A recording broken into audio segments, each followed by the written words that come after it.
जिंदाबाद पंजाबी जिंदाबाद पंजाबी जिंदाबाद पंजाबी जिंदाबाद पंजाबी जिंदाबाद।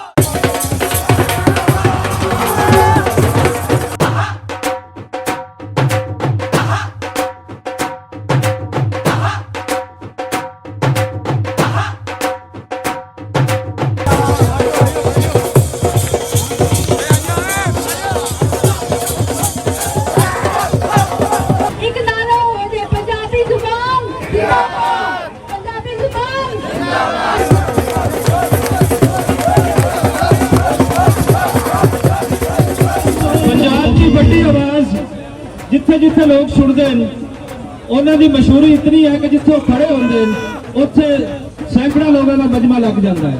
उसकी वजह उन्होंने जी इज्जत या मान मिला है सिर्फ अपनी पंजाबी लैंगुएज को मिला है। अज के वेले दी लोड़ा अज के वेले में सोशल मीडिया के टूल्स वो बदले उन्होंने टिकटॉक है साढ़े मशहूर टिकटॉकर जिन्हें हमेशा पंजाबी के टिकटॉक बनाया और मैसेज दिता कि अपनी बोली के गल करके भी मशहूर हो सकते हो।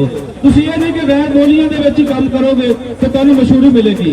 मेरी मुराद है वकार भिंडर साहब जी आए सारे तो पहला सारे अस्सलाम वालेकुम। उम्मीद करते हैं कि सारे वीर ठीक होंगे। इतने मैं पंजाबी कुछ बोलना चाहता कि पंजाबी मैनू मेरी मां लगती है।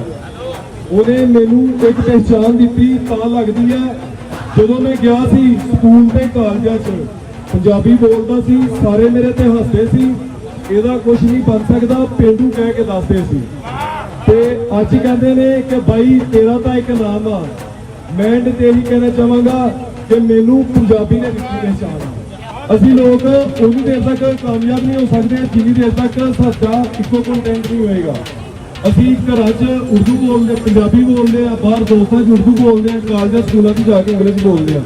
ਸਾਨੂੰ ਆਪ ਨਹੀਂ ਪਤਾ ਲੱਗਦਾ ਕਿ ਅਸੀਂ ਕਿੱਥੇ ਕੀ ਬੋਲਣਾ। ਮੇਰੇ ਜਿੰਨੇ ਵੀ ਇਹ ਵੀਡੀਓ ਦੇਖਦੇ ਨੇ ਜਾਂ ਮੈਨੂੰ ਸੁਣ ਰਹੇ ਨੇ ਮੈਂ ਅੱਗੇ ਇਹ ਅਪੀਲ ਕਰਾਂਗਾ ਕਿ ਘੱਟੋ ਘੱਟ ਸਾਡੀ ਨੀਅਤ ਲਈ ਤੱਕ ਪੰਜਾਬੀ ਲਾਜ਼ਮੀ ਹੋਣੀ ਚਾਹੀਦੀ ਹੈ ਤਾਂ ਕਿ ਸਾਡਾ ਵਿਰਸਾ ਸਾਡੇ ਨਾਲ ਜੁੜਿਆ ਰਹੇ ਸਾਡੇ ਬੱਚਿਆਂ ਨੂੰ ਪਤਾ ਹੈ